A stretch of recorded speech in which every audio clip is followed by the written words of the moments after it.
Nous saluons tous les auditrices, tous les auditeurs, tous les frères maçons conscients. Nous sommes aujourd'hui le dimanche 22 mars 2026. Encore une fois, face à notre devoir, nous sommes là pour animer, encore une fois, notre émission dominicale à l'écoute de la franc-maçonnerie. Comme à l'accoutumée, nous allons débuter l'émission avec bien sûr les paroles de sagesse. Les paroles de sagesse toujours tirées du livre des Proverbes, la Bible, version Louis II. La réputation est préférable à de grandes richesses. Et la grâce vaut mieux que l'argent et que l'or. Le riche et le pauvre se rencontrent. C'est l'Éternel qui les a fait l'un et l'autre. L'homme prudent voit le mal et se cache. Et les simples avancent et sont punis. Le fruit de l'humilité, de la crainte de l'Éternel, c'est la richesse, la gloire et la vie. Des épines, des pièges sont sur la voie de l'homme pervers. Celui qui garde son âme s'en éloigne. Instruis l'enfant selon la voie qu'il doit suivre, et quand il sera vieux, il ne s'en détournera pas. Le riche domine sur les pauvres, et celui qui en pointe est l'esclave de celui qui prête. Celui qui sème l'iniquité moissonne l'iniquité, et la verge de sa fureur disparaît. L'homme dont le regard est bienveillant sera béni, parce qu'il donne de son pain aux pauvres. Chasse le moqueur, et la querelle prendra fin. Les disputes et les outrages cesseront. Celui qui aime la pureté du cœur et qui a la grâce sur les lèvres a le roi pour ami.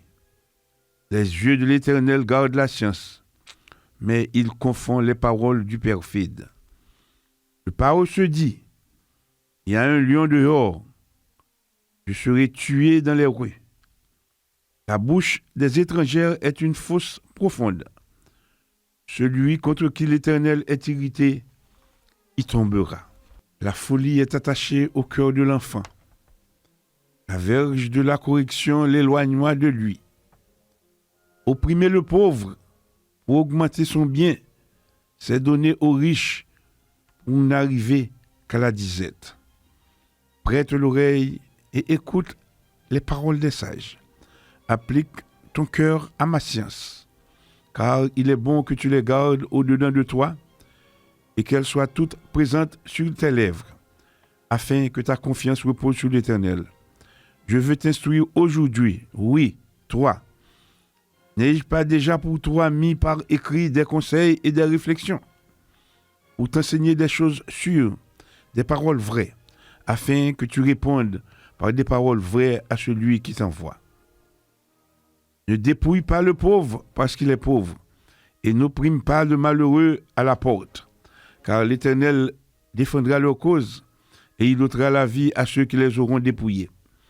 Ne fréquente pas l'homme colère, ne va pas avec l'homme violent, de peur que tu ne t'habitues à ses sentiers et qu'il ne devienne un piège pour ton âme. Ne sois pas parmi ceux qui prennent des engagements, parmi ceux qui cautionnent pour des dettes. Si tu n'as pas de quoi payer, pourquoi voudrais-tu qu'on enlève ton lit de dessous toi? Ne déplace pas la bonne ancienne que tes pères ont posée. Si tu vois un homme habile dans son ouvrage, il se tient auprès des rois. Il ne se tient pas auprès des gens obscurs. C'était là les paroles de sagesse tirées de Proverbe 22, la Bible, version Louis II.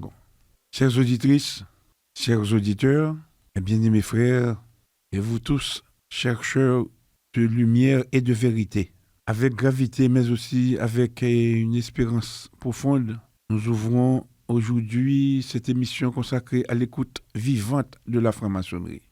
Non pas comme institution figée, mais comme souffle, comme quête, comme exigence intérieure. Car écouter la franc-maçonnerie, Ce n'est pas seulement entendre des mots, c'est prêter l'oreille au silence entre les mots. C'est percevoir derrière les formes visibles l'aspect discret de la vérité. C'est accepter de se laisser interroger, parfois déranger, toujours transformer. En ce dimanche, nous ne sommes pas réunis pour juger, ni pour flatter, ni pour dissimuler. Nous sommes ici pour éclairer. Et éclairer, mes frères, implique toujours une responsabilité, celle de dire ce qui doit être dit avec justesse, avec dignité, mais sans compromis avec l'erreur. La franc-maçonnerie, dans son essence la plus pure, n'est ni un refuge pour les ambitions humaines, ni un théâtre pour les jeux de pouvoir. Elle est une école de rectitude, une discipline de l'âme, un engagement devant soi-même et devant l'invisible. Elle repose sur une loi, non pas une loi écrite seulement dans les constitutions ou les règlements, mais une loi plus haute, inscrite dans la conscience de chaque initié. La loi de la vérité, la loi de justice, la loi de fidélité à la parole donnée. Lorsque cette loi est respectée, l'ordre rayonne. Lorsqu'elle est trahie, même dans le secret, l'édifice tout entier emporte la vibration. C'est pourquoi notre émission d'aujourd'hui ne sera pas une simple réflexion. Elle sera une veille lucide sur l'état de notre engagement collectif. Une veille fraternelle, mais exigeante. Une veille tournée vers la restauration de ce qui doit être redressé. Car il ne suffit pas de porter des décors pour être juste. Il ne suffit pas de prononcer des serments pour les incarner. Et il ne suffit pas d'occuper une fonction pour être digne de la lumière qu'elle implique. La véritable dignité maçonnique ne se proclame pas. Elle se démontre dans l'humilité des actes, dans la rigueur des décisions et dans la fidélité au verbe intérieur. Alors, en ce moment précis, que chacun de nous, quel que soit son grade, sa fonction ou son parcours, se pose en silence cette question essentielle. Suis-je fidèle à la lumière que j'ai reçue? Car c'est de cette réponse intime que dépend, bien plus que de tout discours, l'avenir même de l'œuvre. Que cette émission soit donc, encore une fois, un espace de vérité, un espace de conscience, et si nécessaire, un espace de redressement. Et que, par la force invisible de l'intention juste, par la droiture du cœur et par la clarté de la parole, la franc-maçonnerie continue de vivre, non dans les apparences, mais dans l'authenticité de ceux qui la servent réellement. Mes bien-aimés frères, nous ne sommes pas à ce micro pour faire la publicité ni pour promouvoir la fausseté, la méchanceté.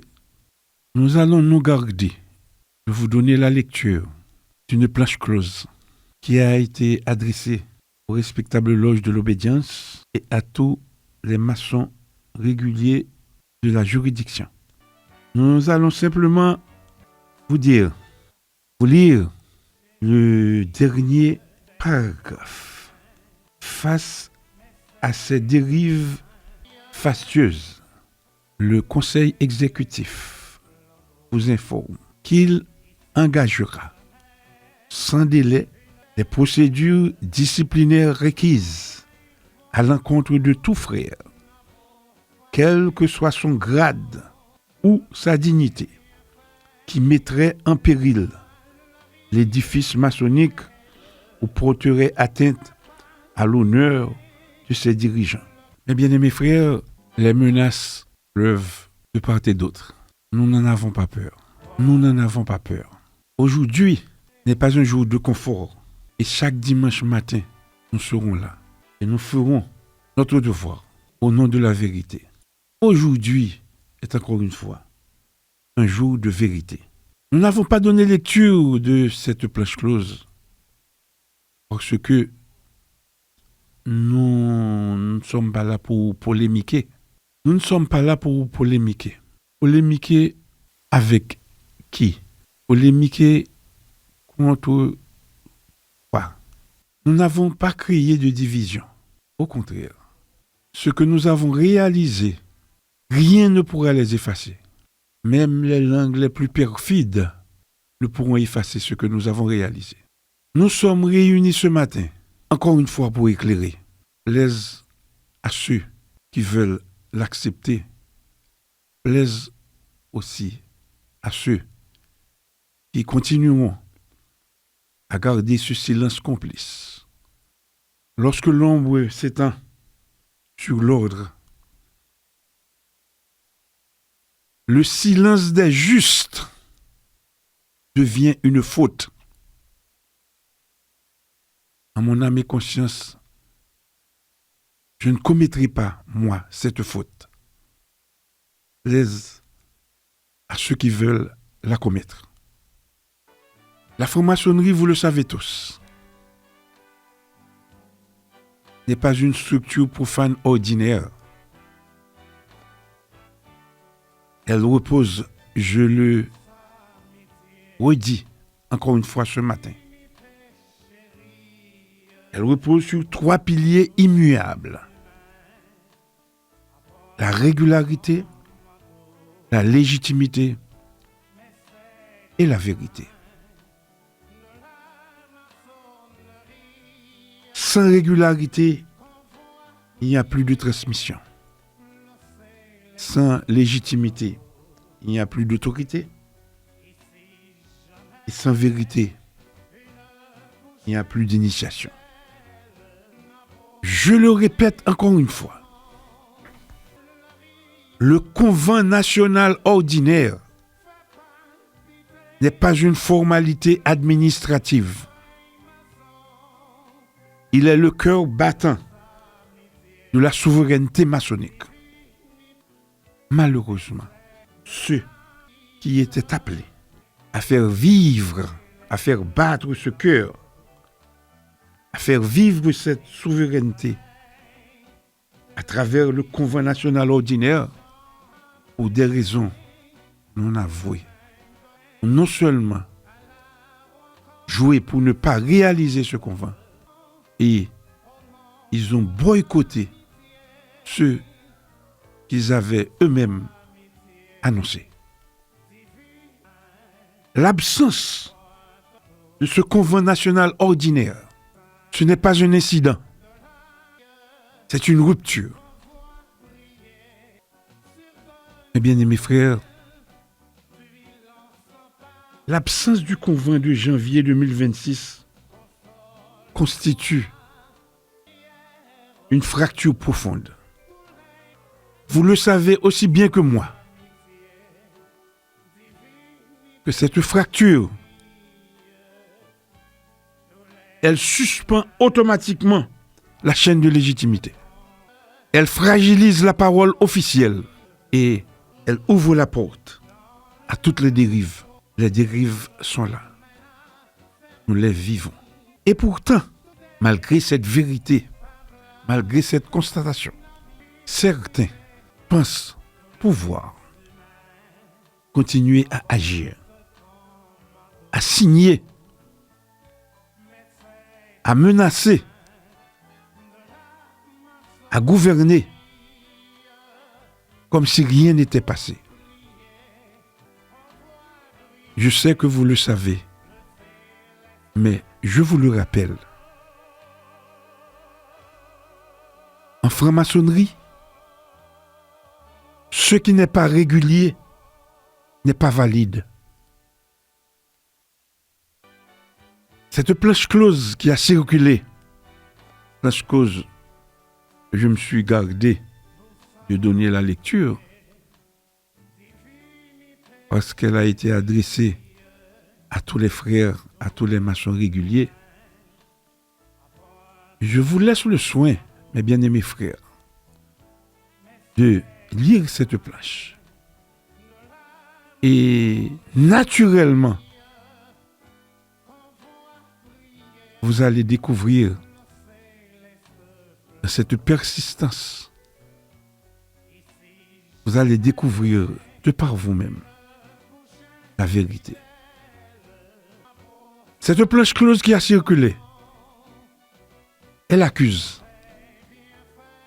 elle menace, elle intimide, elle parle de sanctions, elle parle d'honneur, elle parle d'autorité. Mais quelle autorité? Peut-on sanctionner sans légitimité? Peut-on juger sans régularité? Peut-on condamner sans vérité? La réponse est claire. Non. La réponse est claire. Non. Il est une loi que nul ne peut contourner. La loi morale du Verbe. Dans l'initiation, la parole donnée est sacrée. Le mensonge conscient n'est pas une simple faute. Il est une rupture vibratoire. Celui qui ment pour conserver un quelconque pouvoir ne trompe pas seulement les hommes, il se coupe de la lumière. Le mensonge répété avec insistance, pour faire de la méchanceté, devient une chaîne invisible, une chaîne karmique. Et cette chaîne finit toujours par se refermer sur celui qui l'a forgée. Nous le réaffirmons encore une fois, aujourd'hui, ce matin, avec clarté. Il n'existe aucune légitimité sans convent. Il n'existe aucune autorité sans reconnaissance régulière. Il n'existe aucune sanction valable hors du cadre légal de l'ordre. Ainsi, toute décision prise dans ces conditions est nulle, non avenue et sans effet initiatique. Ceux qui accusent doivent être interrogés. Ceux qui menacent doivent être examinés. Car la véritable question est celle-ci. Qui met en péril l'édifice maçonnique? Qui met réellement en péril l'édifice maçonnique? Qui met méchamment en péril l'édifice maçonnique? Celui qui dénonce une irrégularité ou celui qui gouverne sans légitimité? La réponse est évidente. La réponse est évidente. Je ne vais pas vous dicter la réponse. La réponse est bien entre vos mains. Je le reprends pour vous ce passage. Qui met réellement en péril l'édifice maçonnique? Celui qui dénonce une irrégularité ou celui qui gouverne sans légitimité? La réponse est vraiment évidente. La parole que je tiens, cette parole n'est pas simplement prononcée, elle est engagée. Il y a des moments où parler ne suffit plus. Il faut jurer intérieurement.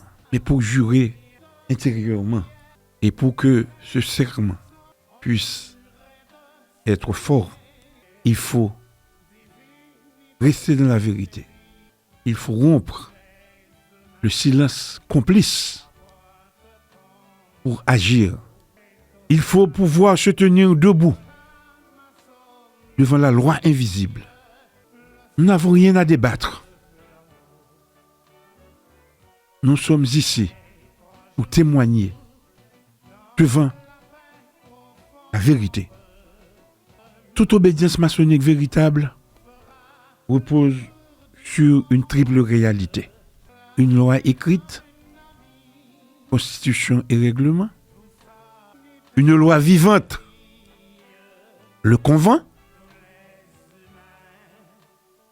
Une loi invisible, le verbe et l'égrégore. Lorsque ces trois lois sont alignées, le temple est stable. Lorsqu'une seule est rompue, le temple vacille. Aujourd'hui, mes bien-aimés frères, prenez en garde. Soyez prudents et soyez vigilants. Aujourd'hui, les trois sont atteintes. La loi écrite est atteinte. La loi vivante est atteinte. Et la loi invisible est aussi atteinte.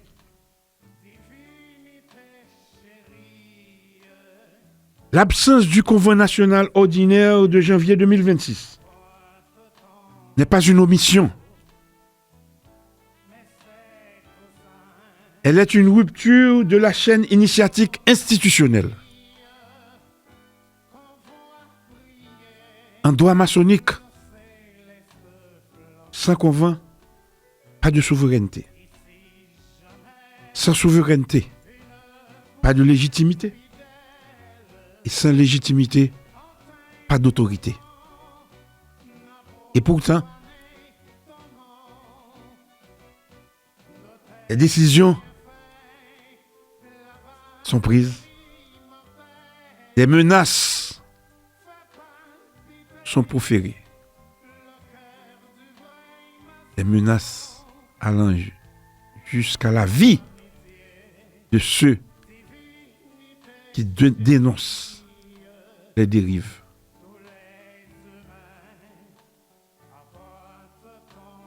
Des sanctions sont annoncées. De quelles sanctions parle-t-on? Je me garde d'en faire un débat. Nous le disons ici, clairement et solennellement. Ces actes sont nuls.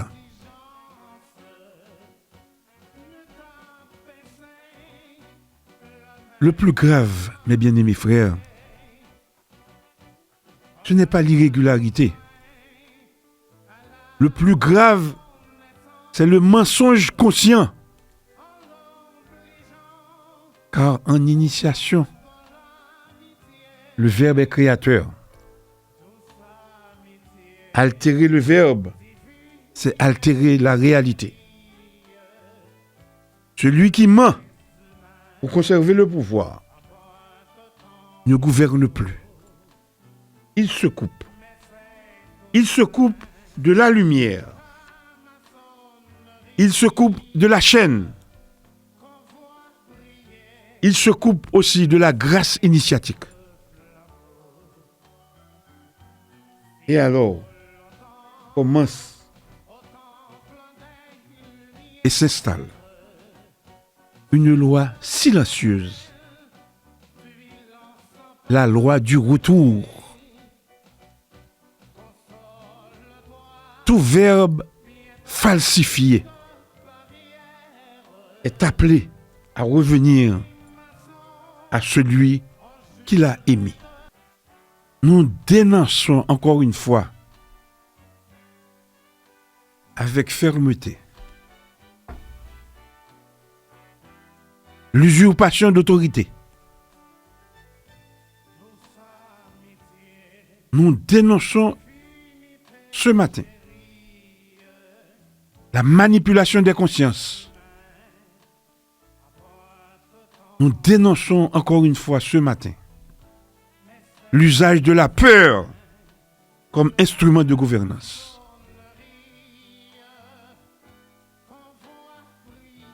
Nous affirmons solennellement aucune structure illégitime ne peut incarner l'ordre. Et nous déclarons ceux qui menacent sans droit se placent eux-mêmes hors de la loi maçonnique. Eh bien, mes frères, je refais encore cette question.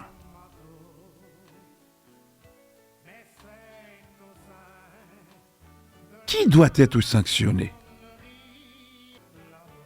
Utilisez vitriol là. Entrez dans nous-mêmes. Sondez que nous. Miroir ça que dans le début de l'émission, on était toujours à demander nous. Pour nous camper en face, pour nous garder tête nous. Pour nous essayer une belle ou bien c'est une laide. Utilisez miroir ça matin là. Nous tout cap coûter. Qui doit être sanctionné?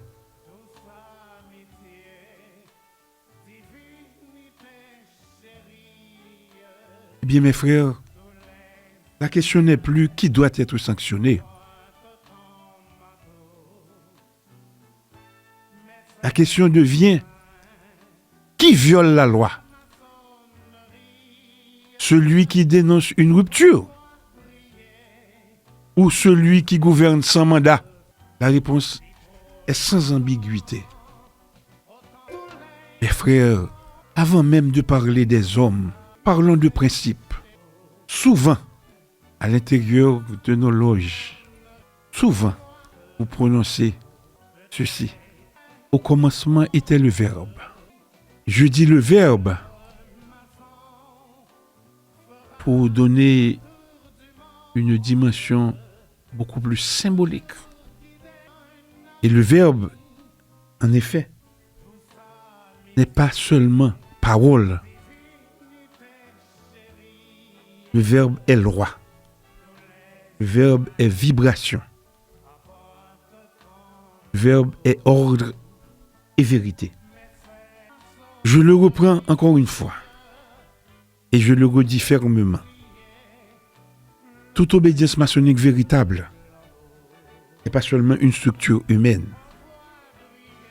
Elle est un corps vivant relié à un égrégore. Une architecture invisible soutenue par la justesse du Verbe. Lorsque le Verbe est juste, l'édifice tient. Lorsqu'il est altéré, l'édifice se fissure. Et lorsqu'il est falsifié, l'édifice se corrompt. Et aujourd'hui, mes bien-aimés frères, nous devons ensemble poser une question fondamentale. Le Verbe qui circule est-il encore juste? Faisons un rappel sur les fondements juridiques de l'obédience. La franc-maçonnerie régulière repose sur un principe simple. Nul pouvoir ne peut exister en dehors de la loi. Et cette loi, dans notre obédience, s'exprime à travers les constitutions, les règlements généraux et les décisions souveraines du convent national. Je le répète encore une fois.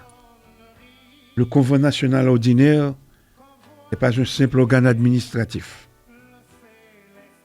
Il est l'expression de la souveraineté collective de l'ordre. son absence en janvier 2026 ne saurait être considérée comme une irrégularité mineure. Elle constitue, je reprends, elle constitue une rupture de continuité institutionnelle, une défaillance du principe de légitimité et une suspension de l'autorité normative. En conséquence, toute autorité prétendant agir sans ce fondement se place hors du cadre légal de l'obédience. Il faut aussi, et il faut ici, employer les mots justes. Il y a encore cette notion d'usurpation en droit. Lorsque des individus se réclament d'une fonction non validée par le convent, sans décharge, lorsque des individus prennent des décisions engageant l'obédience ou menacent de sanctions disciplinaires, nous ne sommes plus dans une simple dérive. Nous sommes face à cette situation que nous devons appeler d'usurpation d'autorité. Et un droit maçonnique comme un droit profane, tout acte pris par une autorité illégitime est nul. Absolument nul. Sans effet, sans portée, sans valeur initiatique. Mes bien-aimés frères, dans toute initiation véritable, le verbe n'est pas un outil, il est une force. Mentir consciemment dans l'exercice d'une fonction initiatique n'est pas une simple faute morale. C'est un acte de désalignement vibratoire. Celui qui utilise le verbe ou tromper rompt son propre lien avec la lumière,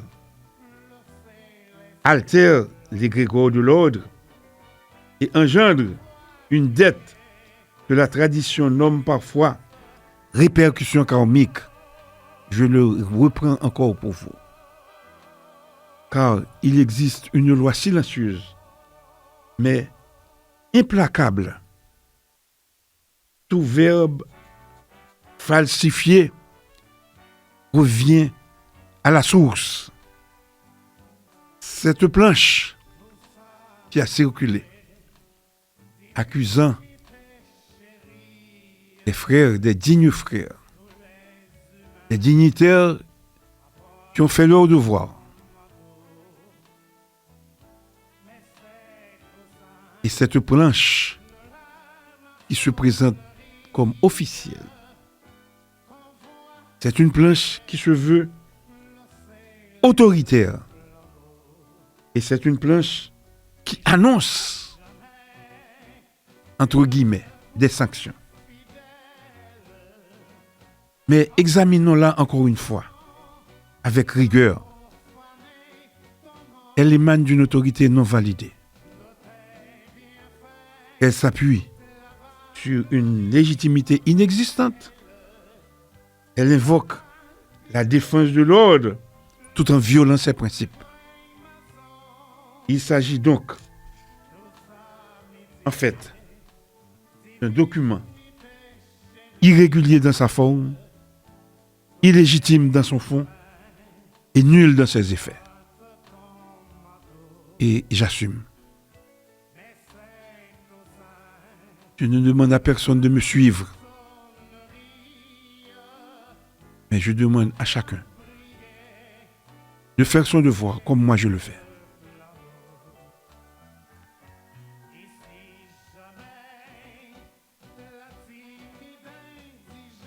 Et je vais plus loin. Ceux qui menacent aujourd'hui de sanctions devraient être les premiers à répondre. de la non-tenue du convent, les vraies et les véritables raisons. Ceux qui menacent aujourd'hui de sanctions devraient être les premiers à répondre de la rupture de la chaîne de légitimité. Ceux qui menacent aujourd'hui de sanctions devraient être les premiers à répondre de l'usage abusif de l'autorité. Car, en toute rigueur, ce ne sont pas les frères lucides qui sont en faute. Ce sont ceux qui persistent à agir sans droit. Je m'adresse à vous, mes frères. Ne cédez ni à la peur, ni à la confusion. Restez fidèles à vos serments, à la loi et à la vérité. La franc-maçonnerie ne vous demande pas d'obéir aveuglément pour satisfaire l'ego surdimensionné d'autres frères. Ce que vous demande la franc-maçonnerie, c'est d'être juste envers vous-même, juste envers vos frères et vos semblables, et juste envers l'obédience. Je le reprends encore une fois et je le dis fermement. Diriger une obédience n'est pas un privilège, c'est une charge lourde, une charge sacrée. Celui qui l'assume sans légitimité ne dirige pas, il usurpe. Et toute usurpation appelle une conséquence. Pas nécessairement immédiate, mais inévitable. Je reprends pour vous, mes bien-aimés frères. Diriger une obédience n'est pas un privilège. C'est une charge. Une charge lourde. Une charge sacrée. Celui qui l'assume sans légitimité ne dirige pas. Il usurpe. Et toute usurpation appelle une conséquence. Pas nécessairement immédiate, mais inévitable. Il est encore temps, mes frères, de réfléchir. De réfléchir pour revenir à la loi. De réfléchir pour vous le temps. De convoquer la régularité. De réfléchir pour restaurer la vérité.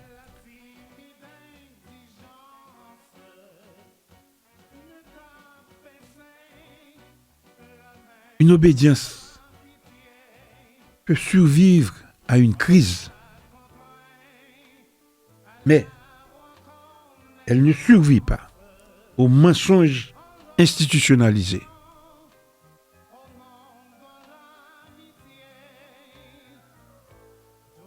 Eh bien, mes frères, l'histoire observe,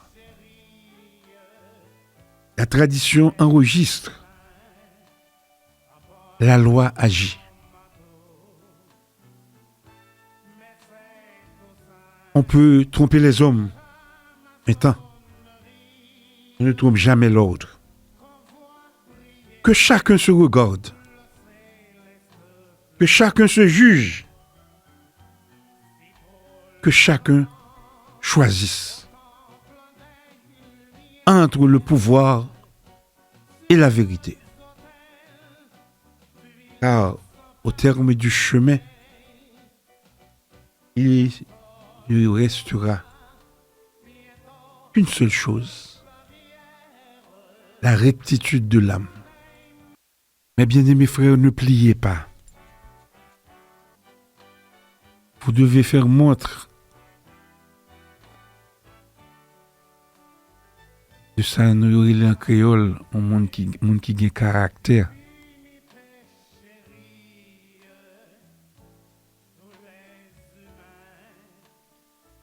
Un maçon ne se soumet pas à l'injustice. Il s'y oppose avec droiture. Vous devez rester fidèles, mes bien-aimés frères. Non aux hommes, mais aux principes.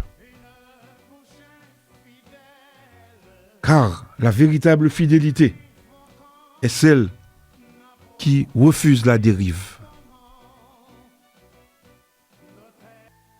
Mes bien-aimés frères, comme moi, ne vous laissez pas impressionner par des menaces sans fondement. Aucune sanction ne peut être valide sans juridiction régulière, sans autorité légitime, sans respect des procédures. Restez fidèles à vos serments. Mais souvenez-vous, le serment maçonnique lie à la loi, pas à l'arbitraire.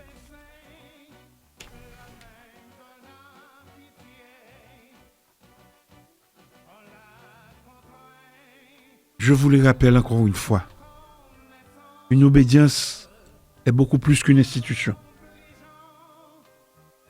Elle est un champ de conscience. Chaque mensonge l'affaiblit, chaque injustice le trouble et chaque usurpation le fracture. Et lorsque ceux qui devraient le protéger deviennent ceux qui le perturbent, alors une réaction s'enclenche, invisible mais certaine. Car l'égrégore ne ment pas, l'égrégore ne ment jamais. Il enregistre et il restitue. Je n'ai pas à vous enseigner ni à vous indiquer ce que vous devez faire. Mais vous savez tous quelle est l'attitude que vous avez à adopter. Je n'ai pas à vous la dicter, ni à vous l'enseigner. Nous déclarons donc que les actes posés en dehors du cadre du convent sont nuls. Les menaces de sanctions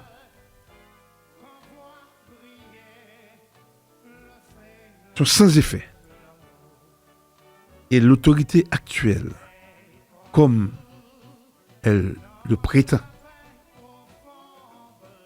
l'autorité en absence de régularité, ne peut nullement et en aucune façon engager l'obédience.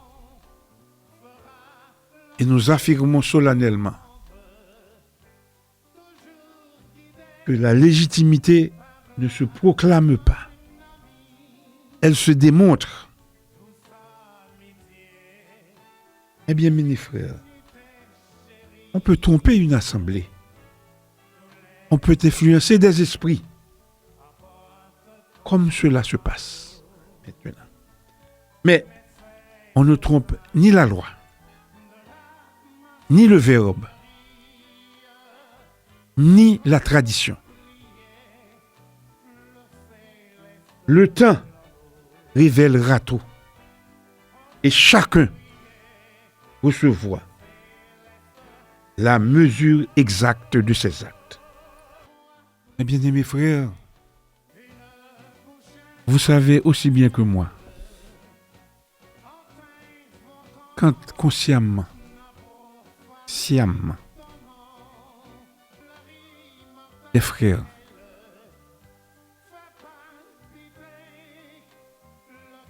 je souhaite continuer à le dire, à parler ainsi. Je dis des frères s'amusent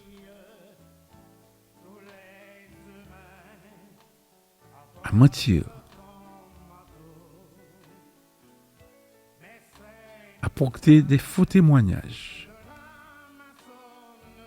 contre des dignitaires qui ont fait valablement leur devoir.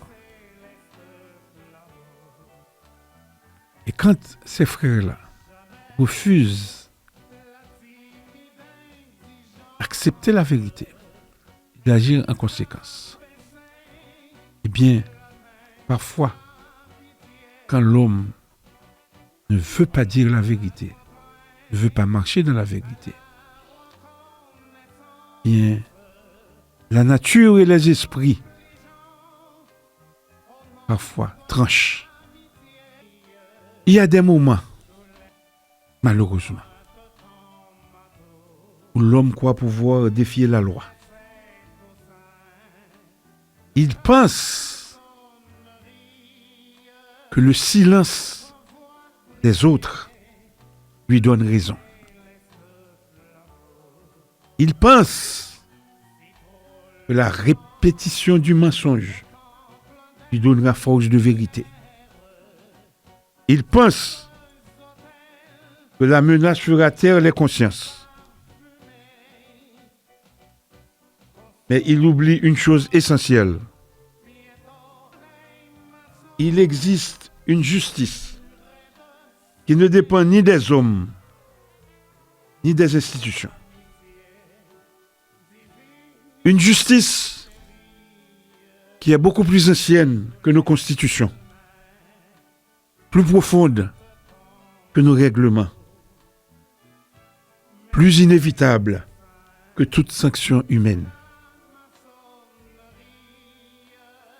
Cette justice, certains l'appellent loi morale, d'autres l'appellent équilibre universel, d'autres encore parlent de résonance du verbe. Peu importe le nom, car son action est la même. Eh bien, mes frères, souvenez-vous et gardez dans votre intérieur et dans votre conscience ce que je vais vous dire. Tout acte posé dans la conscience laisse une empreinte. Tout mensonge répété façonne une réalité intérieure. Tout faux témoignage altère celui qui le porte avant même d'atteindre celui qu'il vise. Et vient un moment, toujours, où l'équilibre se rétablit. Non par vengeance, non par colère, mais par nécessité. Car ce qui est désaligné cherche naturellement à se réaligner. Ceux qui aujourd'hui refusent d'obtempérer à la loi, ceux qui persistent dans le mensonge, ceux qui menacent pour se maintenir, croient peut-être tenir une position de force, mais ils ne tiennent qu'une apparence. Car aucun pouvoir fondé sur la déviation du vrai ne peut durer. Il peut impressionner, il peut intimider, il peut troubler, mais il ne peut et ne saurait s'enraciner. Il existe une justice qui n'élève pas la voix. Une justice qui n'écrit pas de décret. Une justice qui ne prononce pas de sanctions visibles. Mais elle agit. Elle agit dans les consciences. Elle agit dans les trajectoires. Elle agit dans les équilibres invisibles. Elle agit avec lenteur parfois, mais avec une précision absolue. Et lorsque vient son heure, chacun se retrouve face à lui-même, sans masque, sans fonction, sans protection.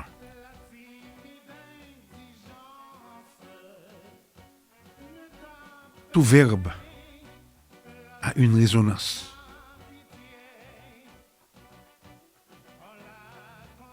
Eh bien, mes frères, nous avons appris que le Verbe est créateur. Alors, comprenons ceci. Un verbe juste construit. Un verbe dévoyé fragilise. Un verbe mensonger finit par se retourner contre celui qui l'a porté. Non comme une punition, mais comme une conséquence naturelle. Car on ne peut durablement altérer la vérité sans en porter le poids. Que cela soit entendu, non comme une menace, mais comme un rappel. Nul ne peut durablement s'opposer à la loi sans rencontrer ses effets. Nul ne peut bâtir sur le faux sans voir un jour l'édifice se fissurer. Nul ne peut utiliser la peur sans en subir un jour le retour intérieur.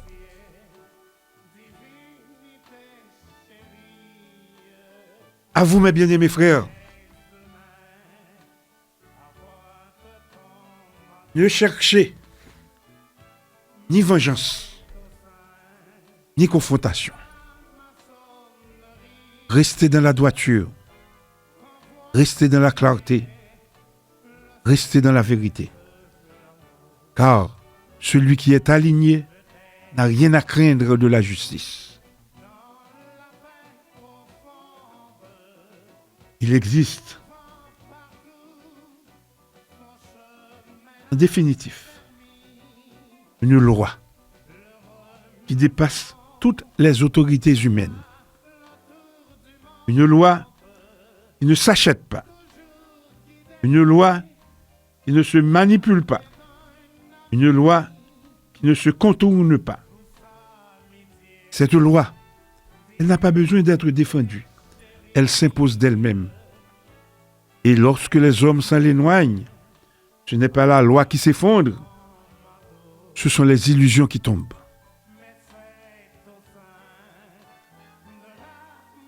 Dans le silence de votre être, dans le silence de votre être, dans le silence de votre être, en ce moment précis,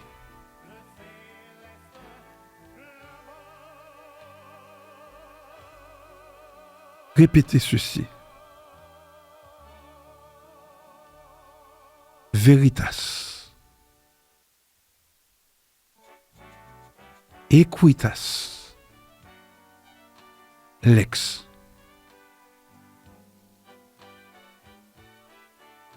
Une deuxième fois. Veritas. Equitas. Lex. Une troisième et dernière fois. Veritas. Equitas. Lex. Que la vérité éclaire. Que l'équité rétablisse. Que la loi s'accomplisse. Eh bien, mes frères, chers auditrices, chers auditeurs, la justice véritable ne crie pas. Elle advient. Elle advient. Et lorsqu'elle advient, elle ne laisse subsister que ce qui est juste. Bien-aimés frères, je le répète encore une fois pour vous. La justice véritable ne crie pas. Elle advient. Et lorsqu'elle advient, elle ne laisse subsister que ce qui est juste. Encore une fois, mes bien-aimés frères, je le répète pour vous. La justice véritable ne crie pas. Elle advient. Et lorsqu'elle advient, elle ne laisse subsister que ce qui est juste. Que la lumière éclaire les consciences. Que la vérité restaure l'ordre. Que la justice toujours triomphe. Mes bien-aimés frères, nous allons continuer à faire notre devoir chaque dimanche matin. Quoi qu'il advienne, le temps de la confusion passera. Le temps de la vérité viendra. Mais je souhaite ardemment que chaque frère sera à sa place. Chaque frère fera son devoir à sa place. Que la lumière guide vos pas. Que la vérité garde vos cœurs. Et que la loi vous protège. Nous envoyons des salutations fraternelles au vénérable maître Julien Lemoine et au vénérable maître Jean-Didier Thomas qui, pour des raisons personnelles, sont empêchés ce matin. Ils n'ont pas pu être avec nous, mais je sais qu'ils sont à l'écoute, qu'ils ont été à l'écoute. Et je leur demande de tenir ferme. Et nous allons continuer, nous allons poursuivre, nous allons continuer à faire notre devoir comme il convient. Et comme à l'accoutumée, comme chaque dimanche matin, au cours de l'émission, avant de clore l'émission, nous disons toujours la pensée quotidienne. La pensée quotidienne du maître tiré du livre Les pensées quotidiennes du maître Omram Mikhaël Aïvanov. Voici la pensée du dimanche 22 mars 2026. Et je lis. Nom de Dieu, Yod et Vav-He. 4 aspects de la divinité. Les 4 lettres hébraïques du nom de Dieu, Yod et Vav-He, représentent 4 aspects de la divinité qui sont la couleur, le son, la forme et le mouvement.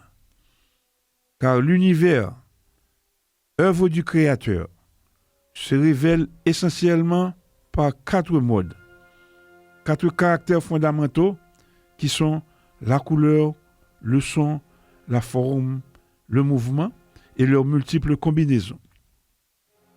Il s'agit toujours de la même réalité, mais exprimée sous différents aspects. Lorsqu'on arrive au mouvement, on découvre les principes eux-mêmes, l'origine des choses. Il est donc très important pour le disciple d'approfondir au moins un de ces aspects, couleur, son, forme ou mouvement, afin de pouvoir déchiffrer le langage de la nature.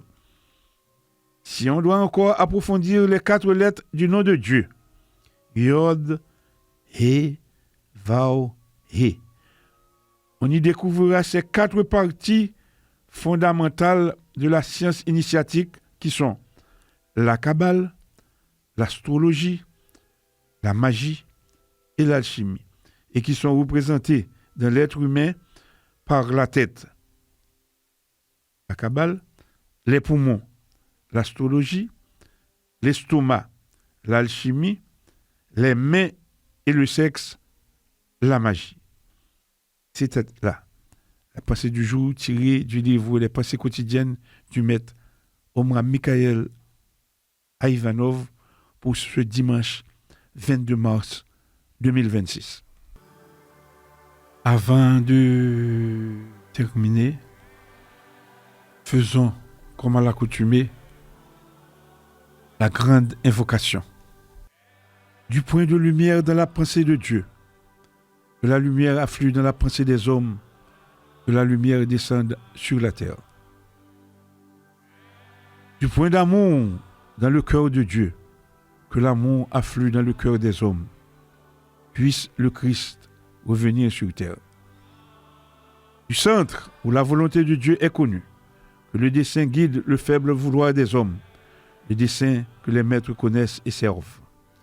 Du centre que nous appelons la race des hommes, que le plan d'amour et de lumière s'épanouisse, et puisse-t-il sceller la porte de la demeure du mal. Que lumière, amour et puissance restaurent le plan sur la terre. Chères auditrices, chers auditeurs, mes bien-aimés frères, vous tous qui avez prêté l'oreille à cet instant de vérité, voici venu le temps de refermer cette émission. Non comme on ferme une porte, mais comme on dépose une lumière dans le silence intérieur. Car ce qui a été dit ici ne doit pas rester suspendu dans l'air des mots. Il doit descendre en chacun comme une semence de conscience, une semence d'exigence, une semence de vérité. Nous avons évoqué la responsabilité, la rectitude, la fidélité à la parole donnée. Mais au-delà des concepts, il demeure une réalité simple et implacable. Nul ne peut tromper durablement la lumière sans s'éloigner de lui-même. La franc-maçonnerie véritable ne se protège pas par le silence complice. Elle se régénère par le courage lucide. Elle ne se maintient pas par des artifices humains, mais par la droiture invisible de celles et ceux qui la servent avec sincérité. Alors que chacun, en quittant cette écoute, emporte avec lui non pas un jugement sur les autres, mais une interrogation sur lui-même. Car l'œuvre ne se redresse jamais par la condamnation extérieure, mais par la conversion intérieure. Si des dérives existent, elles appellent non pas la haine, mais la fermeté juste, non pas la division, mais le retour à l'axe. Et cet axe, eh bien, mes frères, ne se trouve ni dans les titres, ni dans les fonctions, ni dans les apparences. Il se trouve dans ce point silencieux où l'homme se tient face à sa conscience, sans masque, sans justification, sans fuite. C'est là que tout commence. C'est là que tout se répare. Et aussi c'est là que tout se juge. Que chacun donc, en cet instant de clôture, fasse en lui-même un acte simple mais décisif. Se replacer dans la vérité de son engagement. Et que si nécessaire, il ait la force de redresser ce qui doit l'être, de réparer ce qui a été altéré et de rétablir en lui et autour de lui la dignité de l'œuvre. Car rien n'est jamais définitivement perdu pour celui qui choisit sincèrement la lumière. Que cette émission ne soit pas une fin, mais un point de départ, un appel, un rappel, une veille qui se prolonge dans le quotidien de chacun. Que dans les silences retrouvés, après les paroles, s'élève en chacun cette résolution intérieure. Servir avec droiture, agir avec justice, demeurer fidèle. Chères auditrices, chers auditeurs, et bien-aimés frères, merci pour votre écoute attentive et consciente. Que la paix, la force et la lumière accompagnent chacun de vos pas. Bon dimanche et bonne semaine à vous toutes et à vous tous.